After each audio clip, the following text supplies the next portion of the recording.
What's going on, good people? It's your man, T. Shees, data scientist, social commentator, getter of the buckets. What are we talking about today? Hey, I'm going to tell you right now.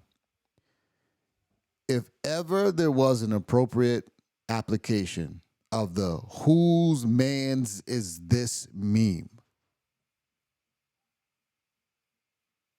this is the application. Justin Pearson. Who is this guy? You know what? I don't really know, but this is what I do know. White liberals love this guy. White liberals love this guy. It's incredible. And I have an idea of why white liberals love this guy. White liberals love this guy, and black liberals tolerate him and defend him because nothing is more important than the message, the narrative. Right? But when I hear this guy, I'm just like, What? Bro, what are you talking about, man? bro, what are you talking about? So this Justin Pearson guy, he's apparently some sort of congressperson from Tennessee. And he came into prominence because he participated in this disruption at the Tennessee state capitol, also what leftists refer to as an insurrection, apparently. Violent insurrection or whatever. Of course, but when they do it, it's not an insurrection. But he participated in this disruption at the state capitol because Tennessee is banning the genital mutilation of children. Now, I want to show you a clip of this guy. This I'm just going to keep it all the way 100. If I say that this is cringe, I am grossly understating it. I mean, this is cringe to the infinite power. And I want to ask you, is this your man's? You black people who vote Democrat, is this your man's? I want to let's just transition to it here quickly because I want to build a little narrative here. I want to give you a little bit of a take on. Sorry, that's not the right one. I want to give you a bit of a take on this phenomenon, which is that this is my personal observation. It's a bit of an anecdote, I will admit, but I think that it's been certainly more true than not. And I think that if someone were to ever do a study on this, I think that the findings would be statistically significant, which is that black people who come from middle to upper middle class upbringing, who are well educated and who are more well off, are much more likely to promote and buy into the fake narrative of systemic racism and black people are under attack by the government and by the police and by everyone. These are the people most likely to have a false perception of what black people go through, what is the universal experience of a black person in America. They are much more likely to promote a fake narrative because they haven't experienced it themselves and they're getting third-party information. And in an effort to be blacker, they amplify the fake narrative. So a little bit about my hood bona fides. I haven't said this very much in the past, but I think it's worth understanding who I am. I am a person. I have a graduate degree in data science, undergraduate in finance. I have a solid professional career. We are a single income family where I earn enough for my wife to stay home with our 3 children. And I'm doing well in life. I'm not rich, certainly not rich by any stretch of the imagination, but I am, by most accounts, would be considered successful. But I grew up in a single parent home in the hood, Section 8 housing. My mother was disabled. We grew up in the projects. In my apartment building alone, there were 4 apartments per unit in the units that we lived in, or 4 units per apartment building. And to the right of me, to the right of us, there was a family where the oldest brother went to prison for murder, youngest brother in and out of jail for selling drugs, another one of the brothers, uh, similar situation. Basically, all the boys were involved with some sort of drugs and violence at some level. And then the one girl in there, she was a teenage mom. On the other side of us, uh, another set of brothers. Both of them went to federal prison for drug trafficking. Youngest, and then the younger sister was a teenage mom 3 times over. 3 kids by the time she was 17. And then final apartment unit in our building.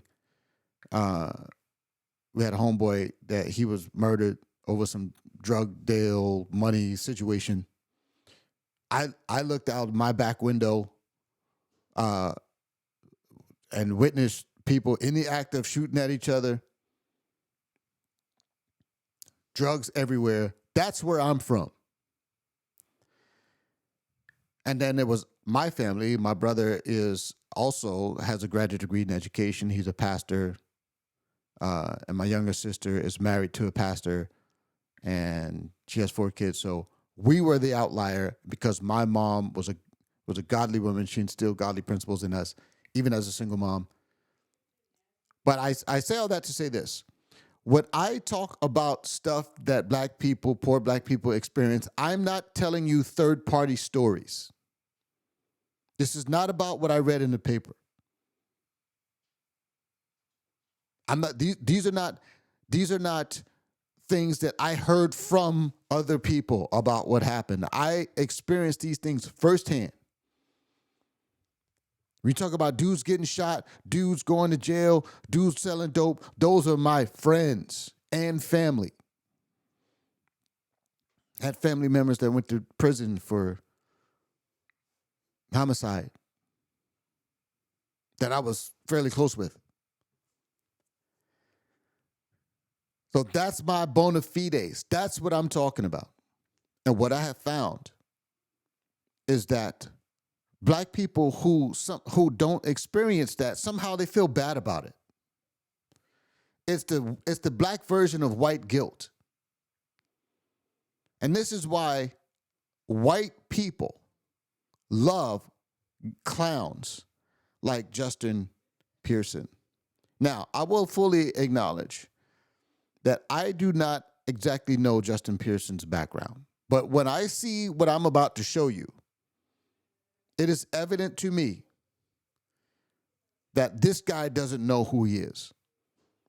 And he fits the profile almost perfectly of some privileged black kid who thinks that he can score points by being blacker. He's a fake. He doesn't know who he is. And as much as I like to laugh at him, I think he's a sad case.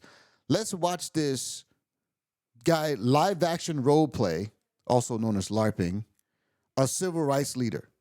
Look at this clown.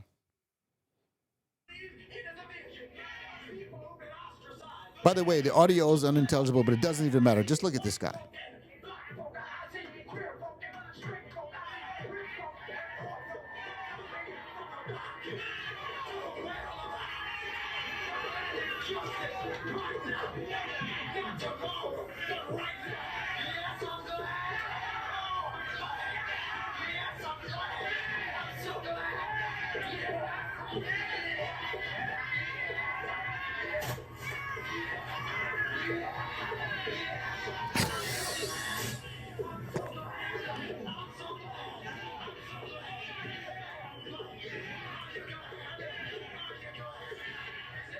I can't even I can't even I can't even watch any more of that.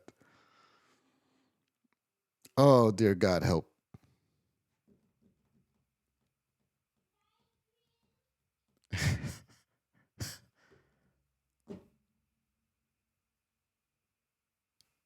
Whose man's is this?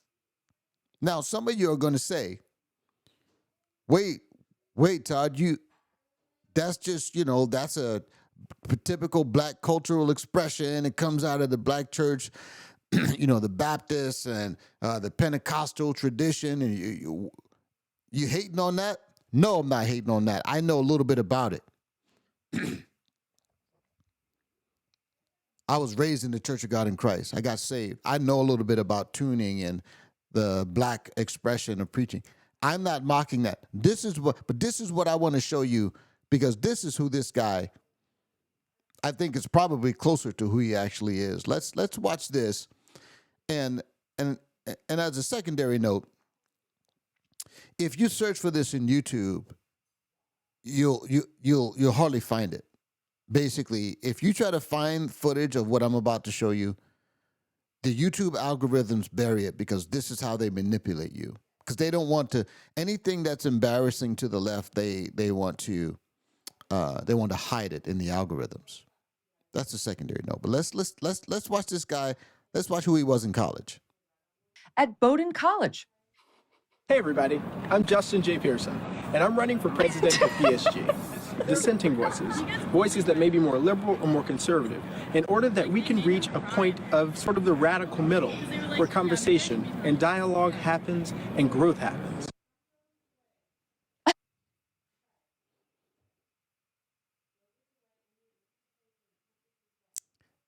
That and the first clip I showed you were the same guy. Now, let's just think about this for a moment. There are people, black people in particular, defending this fake bullcrap. They're calling it, it's like, oh, you don't know? That's just code switching. Black people do it all the time. No, we don't. No, we don't. Do you remember when Hillary Clinton did that? I don't feel no way tired. I come too far. You remember when Hillary Clinton did that garbage in a Black Baptist church? This is exactly equivalent. What's hilarious about this is that this is blackface from an actual black dude,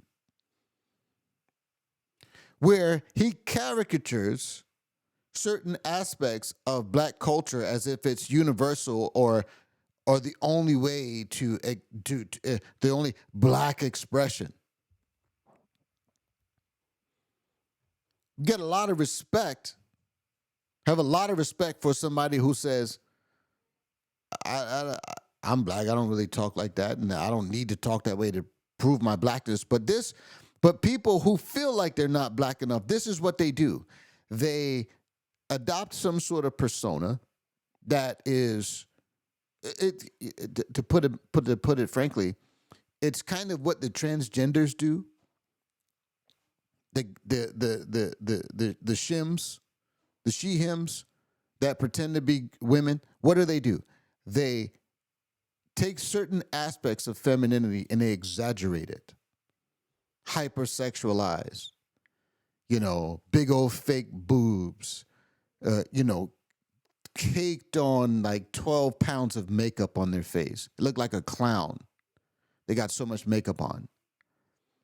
And that's what this guy, and look at this guy. Look at this clown.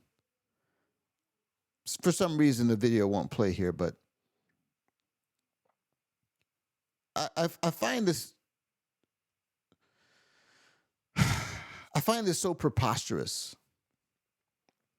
And the reason why is because the reason why I think white liberals love it is because the white liberals and just leftists in general, they want desperately for us to live in a 1960s America, a 1950s America, to bring back the 1950s and 60s where there was real racial tension, there were real racial challenges, not the contrived racial issues that we have today, but that they were actually very, very systemic and deep running racist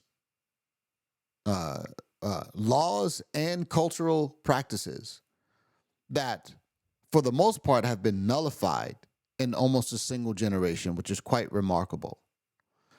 And by nullified, there's always going to be some moron out there that's saying, "What are you saying, Todd? There's no racism."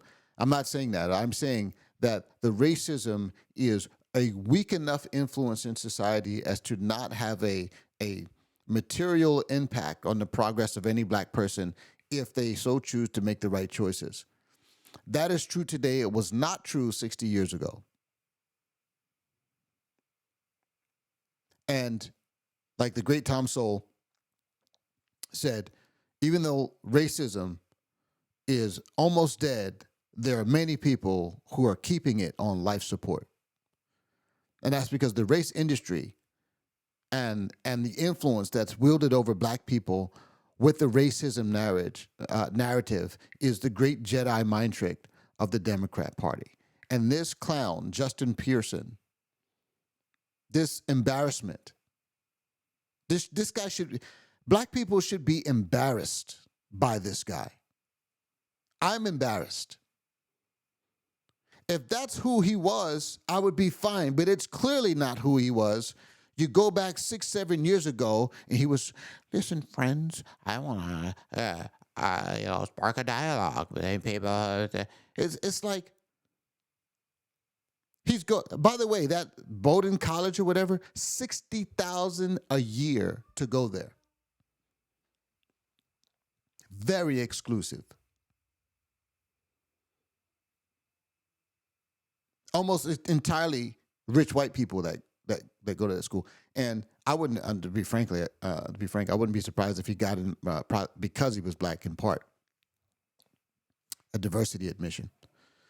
That might not be true, but in today's milieu, it's hard to not at least consider that as a possibility. So anyway, friends, I just wanted to put that in your ear and ask you, hey, what do you think about it? As per usual, I'd love to hear your comments and thoughts. If you like this comment, please like, share, and subscribe. Till next time, my friends, God bless you. And I am out.